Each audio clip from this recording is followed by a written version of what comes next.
वेदों के अंदर कहीं भी कबीर लिखा हुआ मिल गया, कबीर, तो मैं इस गद्दी को छोड़ दूंगा, मैं इतना दावा करता हूं मैं। अरे पहले शास्त्रों को बोलना तो सीख लो।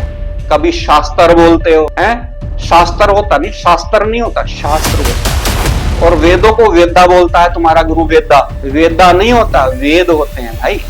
पहले बोलना तो सीख लो, उसके बाद टिप्पणी करना। लेकिन तुम्हारी इतनी हिम्मत कैसे होगी कि तुमने भगवान राम और भगवान श्री कृष्ण से ऊपर इनको बैठा दिया कि यही सर्वोच्च भगवान है। एक मुसलमान जुलाहे को तुमने भगवान बना के सामने, दुनिया के सामने रख दिया। ये गलत काम मत करो, ये हम सहन नहीं करेंगे। कबीरपंथी के जो इनके भक्त हैं वो जरा ध्यान से सुने और इस पे अपनी टिप्पणी भी अवश्य में, और इसमें झूठ कुछ नहीं है। इस्लाम व ईसाई भारत से हिंदू धर्म को समाप्त करने के लिए 1000 वर्षों से निरंतर प्रयासरत है। ये शक्तियां रामपाल और इसके जैसे लोगों का प्रयोग धर्म तोड़ने के लिए किया जाता है। अशिक्षित जनता इनके प्रलोभन का शिकार बन जाती है। जल्द हिंदुओं को जागना होगा, नहीं तो यह संस्कृति समाप्त हो जाएगी। नमस्कार साथियों, आप सभी का स्वागत है हमारे चैनल पर। आज हम फिर से आए हैं बालाजी सेवा धाम के महंत आचार्य अमित जी के साथ। जैसा कि आप सभी जानते हैं, देश में एक बहुत ज्यादा मुद्दा चल रहा है कबीर के बारे में। कुछ लोगों ने कबीर को भगवान श्री राम, भगवान श्री कृष्ण से भी ऊपर बिठाकर कबीर को ही भगवान घोषित कर दिया है। उसी मुद्दे को लेकर हम आज फिर से बालाजी सेवाधाम के महंत आचार्य अमित जी के साथ हैं। आचार्य जी, आपका बहुत बहुत स्वागत है हमारे चैनल पर। प्रियांशु जी, आपका बहुत बहुत धन्यवाद और आपकी टीम का भी बहुत बहुत धन्यवाद कि आप बार बार इस विषय को आप समाज के सामने लेके आ रहे हैं। आचार्य जी, कबीर के जन्म के बारे में समाज में बहुत सारी भ्रांतियां हैं कि कैसे जन्म हुआ था कबीर का, कहां पर जन्म हुआ था, उस पर थोड़ा सा प्रकाश डालिए। देखिए, मैं वार्ता को प्रारंभ करने से पहले एक बात समाज के सामने अवश्य कहूंगा। ये भारत देश ही केवल एक ऐसा देश है और हिंदू समाज ही एक ऐसा हिंदू समाज है कि आप हमारे भगवान और देवी देवताओं के संदर्भ में कुछ भी कह सकते हैं। इतनी हिम्मत, इतना सामर्थ्य और किसी इस्लामिक देश में जाकर उनके धर्म के संदर्भ में कहने की किसी में हिम्मत नहीं है। अगर भारत के अलावा किसी और देश के अंदर आप किसी पीर या पैगंबर को अगर कुछ बोल देते हैं या उनसे ऊपर किसी को अगर आप बता देते हैं तो आप जीवित नहीं छोड़े जाएंगे। आपकी गर्दन काट के आपको बीच चौराहे पे लटका दिया जाएगा। यह आप लोगों का सौभाग्य है कि आप लोग हिंदू धर्म के संदर्भ में भगवान श्री राम, भगवान श्री कृष्ण, हमारे आराध्य देवी देवताओं के संदर्भ में कुछ भी बोल देते हो, किसी को भी उनके ऊपर बैठा देते हो। और आज आपने जो चर्चा में विषय लिया है कि आज हमने सुना है कि कबीर पंथ के जैसे कि संत रामपाल हैं, वो इनके जो गुरु हैं, और गुरु भी नहीं, उनको भगवान की संज्ञा दी जाती है कि धरती पर अब वो भगवान का रूप है। बड़ी हास्यपद बात है, बड़ी हास्यपद बात है कि एक साधारण से इंसान को आज भगवान का संज्ञा दी जा रही है। अब आप ये देखिए कि ये चर्चा में विषय बना हुआ है कि कबीर जो है वो फूलों में से पैदा हुए और फूलों, उनकी मृत्यु के बाद वो फूल बन गए। तो हमेशा आज पहले की तरह हम आज भी प्रमाण कुछ देंगे और इन प्रमाणों को कोई भी झूठा नहीं कह सकता, क्योंकि ये मेरे दिए हुए प्रमाण नहीं है, सरकार द्वारा और कुछ उलेमाओं द्वारा और कुछ इनके भक्तों के द्वारा ही प्रमाणित है। आज ये भोली भाली जनता इस चीज को देख ले। जहां तक कबीर के जन्म के विषय में बात आती है, ये बनारस के डिस्ट्रिक्ट गजेटियर के अनुसार आजमगढ़ के बेलहरा गांव में इनका जन्म होता है।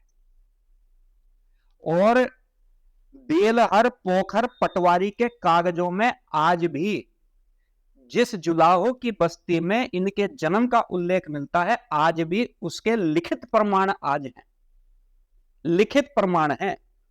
और वर्तमान में जुलाहो की बस्ती के वहां पे प्रमाण मिलते हैं। ऐसी मान्यता है, जैसा हमने पहले भी बताया था, जिसको एक इनके ही पंथ के कुछ मुख्य लोग इसको झूठ बतलाने का प्रयास कर रहे हैं। ऐसी मान्यता है उस समय की कि उस समय इस्लामिक शासन था और हिंदुओं का बड़ी मात्रा में नरसंहार हुआ था। बच्चों के साथ नरसंस हत्याएं करी गई थी, महिलाओं के साथ बलात्कार हो रहे थे, हिंदू समाज के साथ घिनौने कृत्य हो रहे थे।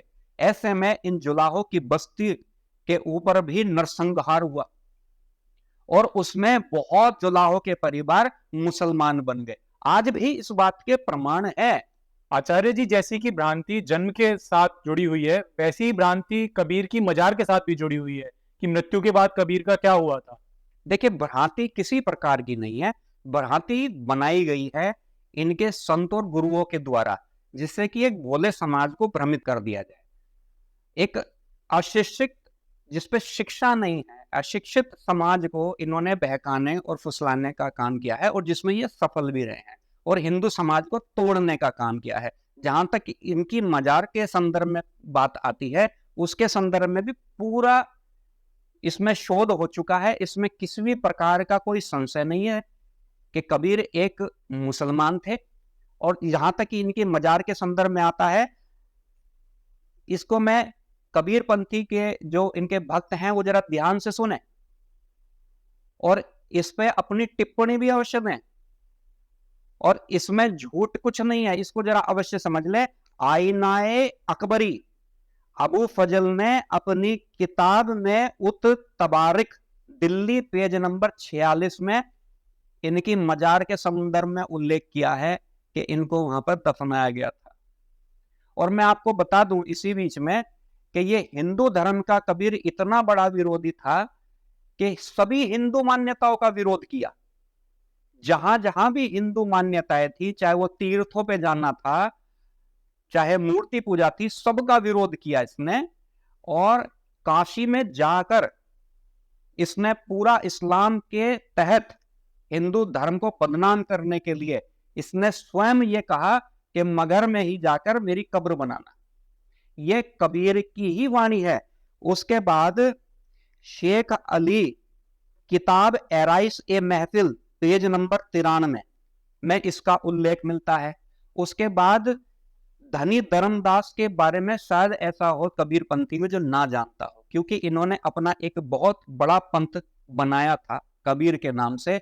तो इन्होंने कबीर, उस समय की बात है जो इन्होंने एक चौपाई भी लिखी थी जब कबीर की कब्र खोदी। ये कबीर, क्योंकि इस्लामिक शासन था, इस्लामिक शासन में कब्र जैसी खोदी गई तो कबीर पंथी मांग रहे थे कि आप इनको जलाएंगे, लेकिन कबीर का ही आदेश था कि मुझको दफनाया जाए इस्लामिक पद्धति के अनुसार।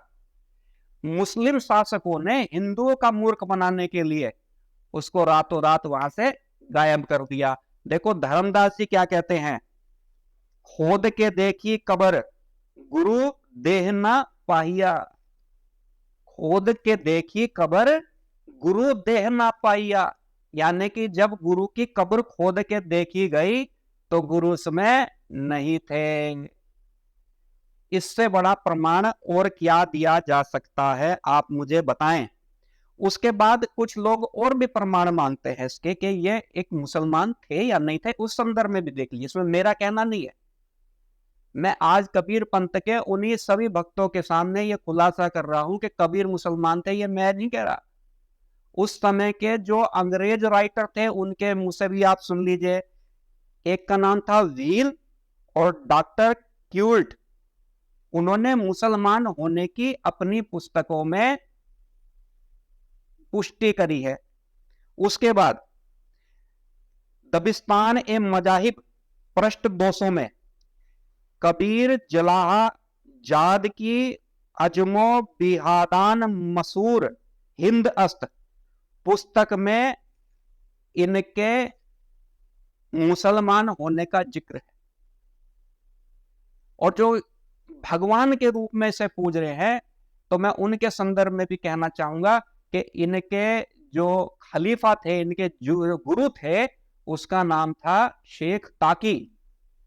अब शेख ताकी का उल्लेख भी मोहम्मद गुलाम सखर की किताब खजीमुतुल असाफिया, उसमें लिखा हुआ है शेख कबीर जोलाहा शेख तकी के मुरीद एवं खलीफा, स्पष्ट लिखा हुआ है इसके अंदर।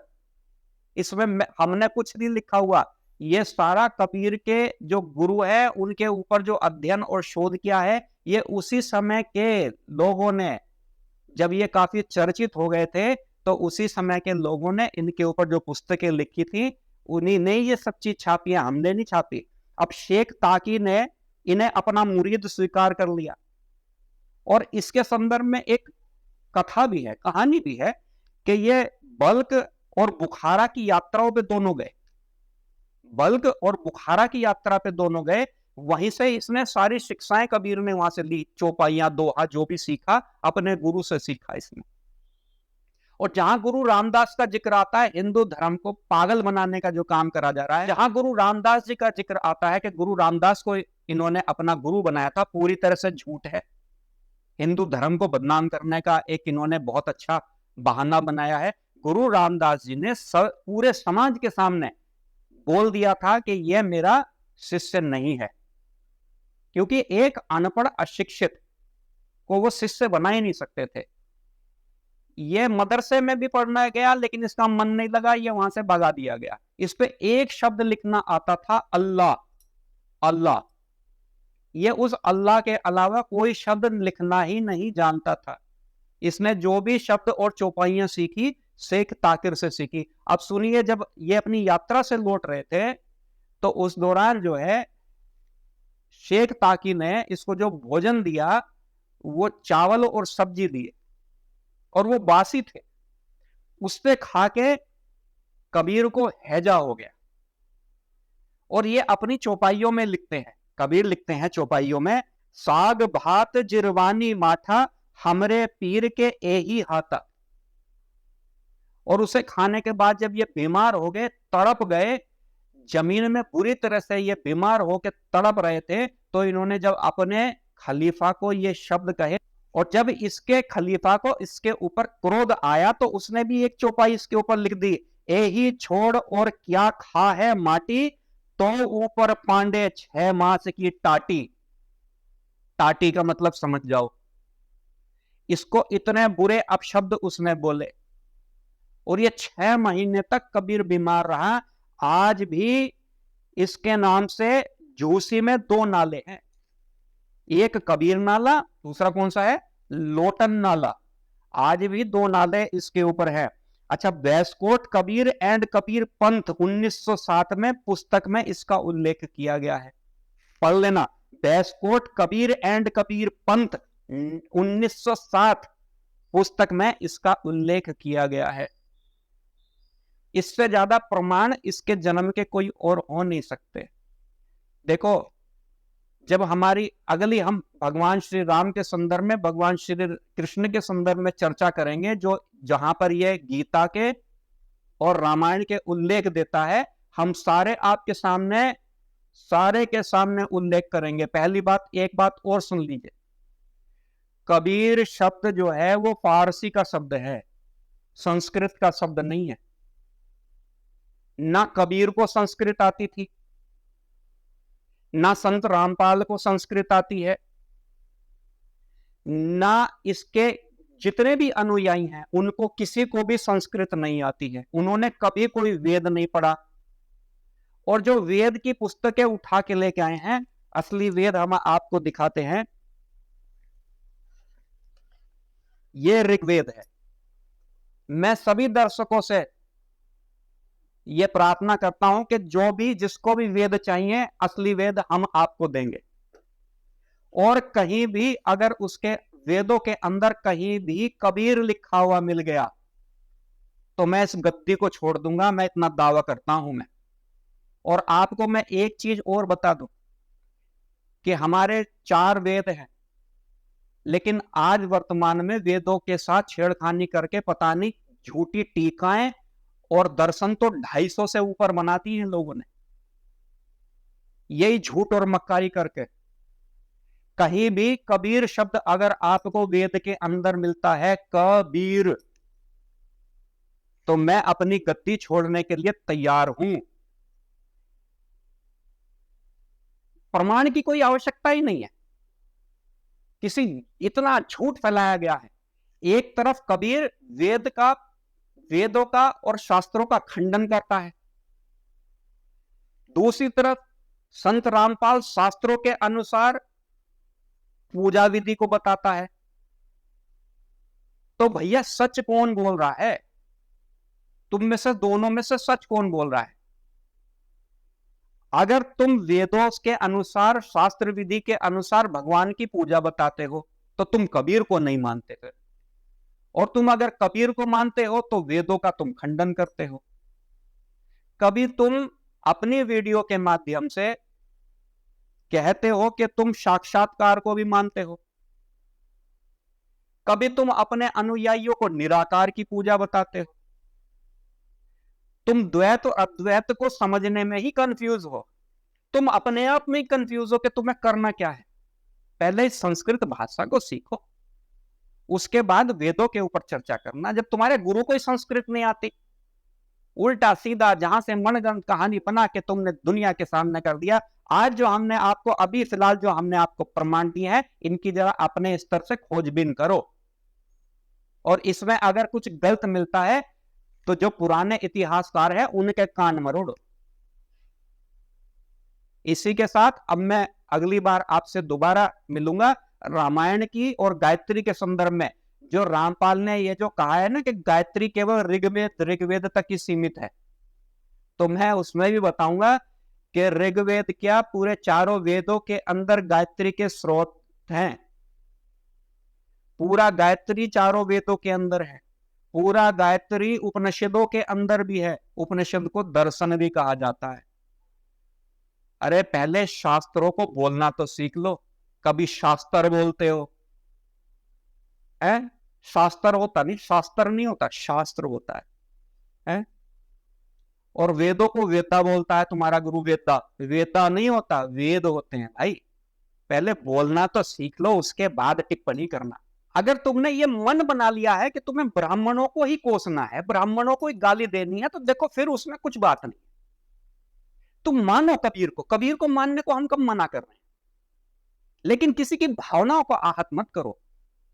तुम्हारा कोई अधिकार नहीं बनता था कि तुमने वेदों के साथ छेड़खानी करके, और तुमने भगवान श्री कृष्ण और भगवान राम से भी ऊपर उसको बैठा दिया तुमने। ये तुम्हारा अधिकार नहीं बनता। हम कबीर को तुम भगवान मानो, जिसका मन करता भगवान माने, पूजे, अपने घर में खूब धूपबत्ती अगरबत्ती जलाओ, खूब मानो, हम मना नहीं करते। लेकिन तुम्हारी इतनी हिम्मत कैसे होगी कि तुमने भगवान राम और भगवान श्री कृष्ण से ऊपर इनको बैठा दिया कि यही सर्वोच्च भगवान है। एक मुसलमान जुलाहे को तुमने भगवान बना के सामने, दुनिया के सामने रख दिया। ये गलत काम मत करो, ये हम सहन नहीं करेंगे। आचार्य जी, आपने जो हिंदू धर्म के लिए जो सेवा करी है और जो लोगों को जगाने का काम किया है, वो बहुत ही धन्य है। और आज आप इस चर्चा से दो चीज तो बिल्कुल क्लियर हो गई हैं कि कबीर एक इस्लामिक शब्द है, पर्शियन शब्द है, उसका हिंदी या संस्कृत से कोई लेना देना नहीं है। दूसरी बात यह है, कबीर कभी भी वेदों पे नहीं गए, वो भक्ति मार्ग थे, उन्होंने हमेशा वेदों को नकारा है। और रामपाल जिन वेदों की बात करता है उनको झूठ करके परोसता है। तो आपने गुरुजी आज सभी को समझा दिया। अब जो भी लोग बोल देते हैं वेदों में प्रमाण है, वेदों में प्रमाण है, शास्त्र, उन सबको भी एक मैसेज मिल गया होगा कि सत्य क्या है। फिर भी कुछ लोग जिनको अब भी नहीं समझ आ रहा, उनके लिए हम भगवान से प्रार्थना ही कर सकते हैं कि भगवान उनको सद्बुद्धि दे।